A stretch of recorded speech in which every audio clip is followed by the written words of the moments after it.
off, alhamdulillah, the masjid gets filled up. People pray in the lobby of both floors also. So if we try to sit nearby from right now, inshallah, it will be easy for the people who are still coming. Jazakallah, taking care of the brothers who are praying.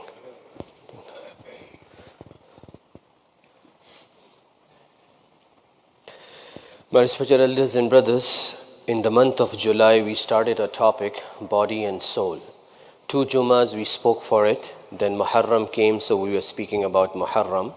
Today is the third and the last part of that series. I'll quickly review what was mentioned and then inshallah move forward. As I had mentioned, this is a dual topic, something for the elders also, something for our youngsters also. Because these are the months in which we see the maximum youngsters in the masjid, because schools and colleges are off. We started from this that the time that we are passing through right now, the months of July and August are very critical, are very significant, are very valuable. Why? Once, because from the Dini perspective, these are sacred months, Dhul Hijjah and now Muharram. From the Dunyavi, from the worldly perspective, these are the months we get to spend more time with our children as compared to the remaining 10 months. So we can develop the relationship with them. As children, we have more time to spend with our parents, help them out in the responsibilities and the chores of the house. Second thing that we mentioned was we are a combination of body and soul. If body is there, soul is not there, I am nothing. If soul is there, my body is not there, still I am nothing.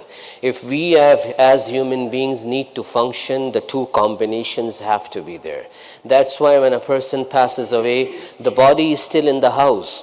But since the soul left the body, people say he has passed away. Now nobody, no matter how much that person was loved, being a husband or a wife or a father or a son, nobody keeps him or her at home. They take them away and put them in their graves. Why? Because it's useless. The soul has gone. So we are a combination of body and soul. Like body needs food, drink, shelter, clothing. Likewise, soul needs food, drink, shelter, and clothing. Now you might ask, soul, we cannot see it. It's covering itself in our body. So how does it need food, drink, shelter, and clothing?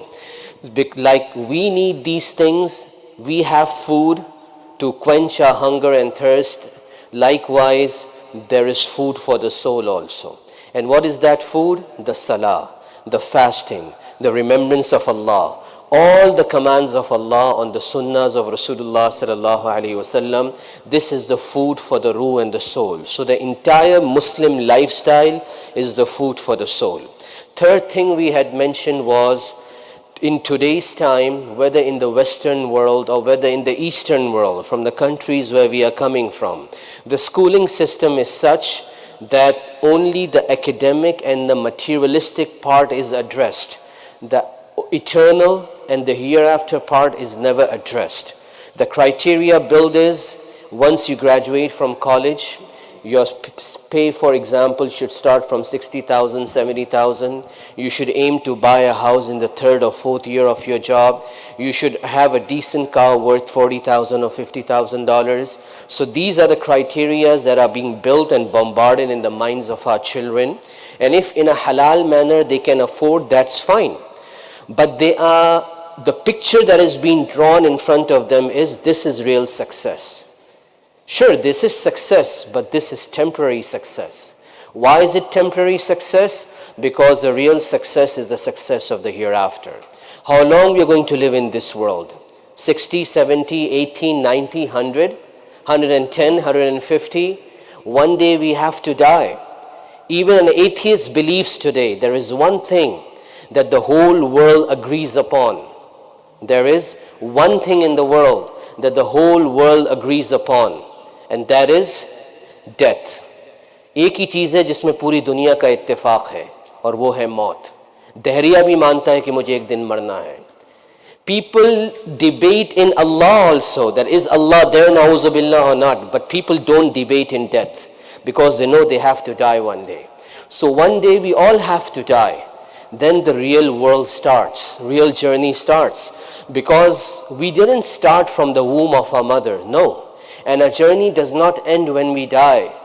This is not the Islamic concept. We are travelers. Why does it say in the hadith we are travelers? Because Allah made all of us in the world of the souls, alamul arwah. Allah took a promise from us. It says in the Quran, Allah said, am I not your Rabb, your Lord? Alastu bi rabbikum? Qalu. All the billions of souls from Adam alayhi salam till the last person to come until the day of judgment said to Allah, Bala, indeed you are our Lord. So we already promised to Allah, but we don't remember it today. This is where we started from. This is the time where we were born. Not from the womb of the mother, this is the second birth. So then Allah transferred us in the womb of our mothers. From the womb of our mothers, the second stop is the life in this world. Again we'll be transferred in the grave. Again from the grave we'll be transferred towards the day of judgment, and then the final decision will take place. We have to go in Jannah, paradise, or we have to go in Jahannam, that is the hellfire. So our journey is going. Origins, the world of the soul. This is our origin. Like you fly from JFK to Dubai or Makkah or Jeddah, the origin is JFK and the destination is Jeddah. So our origin is the world of the souls, and our destination is either Jannah or Jahannam, paradise, or the hellfire. So the real success is the success of the hereafter. Today's life is how much? As I said, 50, 60, 70, 80, 90, 100. The length of the day of judgment mentioned by the Quran is 50,000 years. 50,000 sanatin. The length of one day of judgment is 50,000 years. So make a proportion. Math fails here. Make a calculation. The life in this world will come out to an average of 1.5 minutes. Or less than 2 minutes. This is the life in this world. Not comparing to Jannah or Jahannam. Comparing to only standing in front of Allah on the day of judgment. So any logical person who has some sanity, थोड़े दिमाग वाला भी जो कभी school नहीं गया होगा, वो भी ये आसान सी बात समझ जाएगा जो दीन हमें सिखाता है कि असल ज़िंदगी आखिरत की ज़िंदगी है और असल कामयाबी आखिरत की कामयाबी है. उसके मुकाबले में इस कामयाबी की कोई हैसियत नहीं है, इस नाकामी की कोई हैसियत नहीं है. A person with little sanity who only went to school in the first or second grade or never went to school would understand this concept that the place where you have to live forever and forever for infinity, that's the real destination. And the life in this world that is 1.5 minutes or 2 minutes is nothing. If you are successful, doesn't make a difference. If you are losing, doesn't make a difference. The real successful person is the one who succeeds in the hereafter. And the real loser is the one who loses in the hereafter. May Allah save all of us. Ameen. So my respected elders and brothers, this was what we were discussing, that this is the real concept. And this concept is not taught to us, to our kids, either in school or either in colleges. Whether in this country or whether back home. We are living in a small village, a global village. Everywhere is approximately the same. So now where this deficiency will be fulfilled? This will be fulfilled by the environment that me and you have to provide as parents, and the masajids and the activities of the masjid in the community. This is where this support system comes in from. Now we as elders understand Alhamdulillah, 10, 11, 12, 13, 14, 15 years kids, old kids who are right now in the masjid, they would understand. But those who are not coming to the masjid, but if those of our children who are not able to come to the masjid, or for some reason they don't come to the masjid, who is going to transfer this concept to them? This as parents is our responsibility. How many times, once a year, twice a year, 5 times a year, I should ask myself that did I sit down with my children and I said, oh son, oh daughter, तुम्हें पता है कब्र में कितने सवाल होंगे, कौन कौन से सवाल होंगे, उनका क्या जवाब होगा, मुझे इसका जवाब पता है, आपको इसका जवाब पता है. So the first responsibility is in the house. So how many times did I ask my son and daughter, oh son and daughter, do you know how many questions will be asked in the grave? What are those questions? What are the answers to those questions? So here me and you know, we can gauge ourselves where we are standing. If we have discussed these with them, then alhamdulillah we have done something. So my respected elders and brothers, the purpose of this entire topic is time is sensitive, especially these 2 months. 1 month has passed away, 1 month is remaining.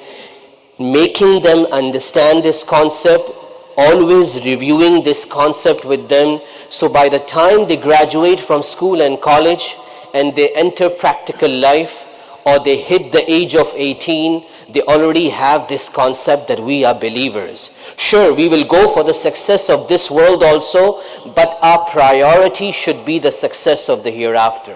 We should not discard, we should not sacrifice, we should not slaughter the success of the hereafter because of the success of this world. We should not gain the success of this world at the cost of the hereafter. This is better English.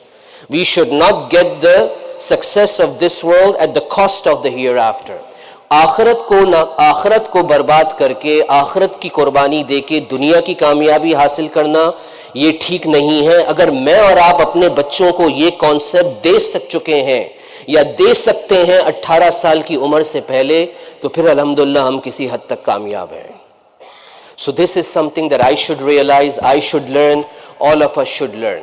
So this is one thing that needs to be done from the side of the parents. And my respected elders and brothers, in 2-3 minutes I'll wrap up. The fitnas that are going around right now are way more than the fitnas that were there even 6 months ago, 8 months ago, 12 months ago. By every passing month, a new problem is arising. A new situation is arising. And there are some basic things that me and you as parents can talk with our children. I'll just give one example and wrap up for today. It seems we might have to continue inshallah if needed next Jummah also. Like atheism, a very common problem that is out there. May Allah save us and our children, Ameen. I know, or I was informed, once again, I'm not na'uzubillah criticizing anyone, I'm not na'uzubillah disrespecting anyone. Whenever we hear something like this, we should ask refuge from Allah for our own selves and for our own children. Boys and girls who grew up in this country, memorized the Quran. After memorizing the Quran, since they didn't get the environment, a time came, by the time they went in college, they became atheists. Not a regular Muslim boy or girl who had carried the Quran in her or his ribs became atheist. This is something to cry upon.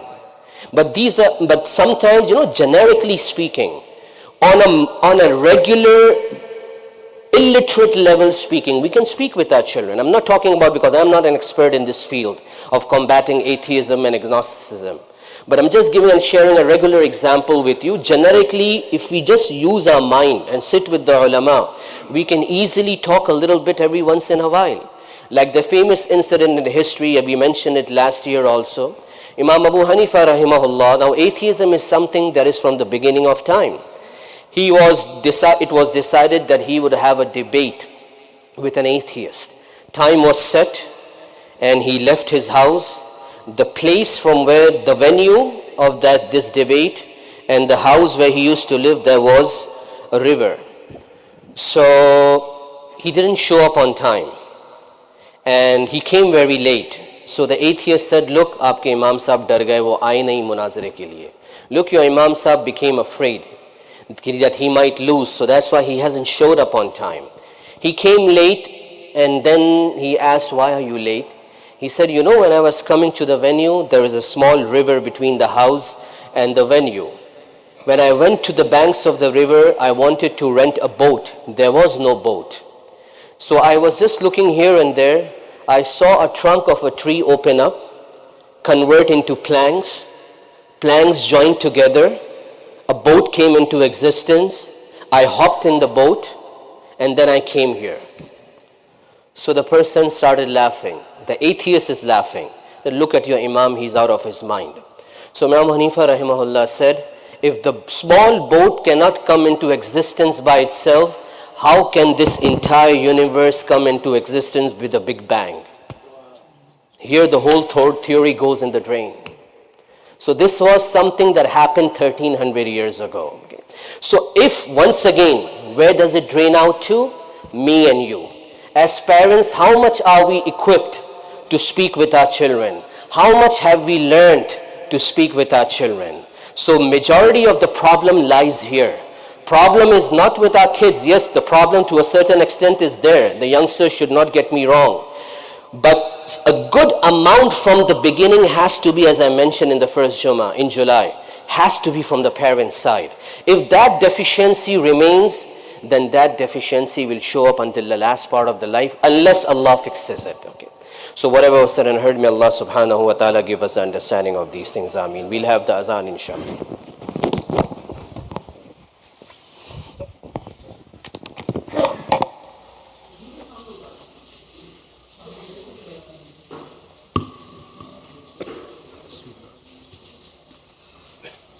Allahu Akbar, Allahu Akbar, Allahu Akbar, Allahu Akbar. Ashhadu an la ilaha illallah. Ashhadu an la ilaha illallah.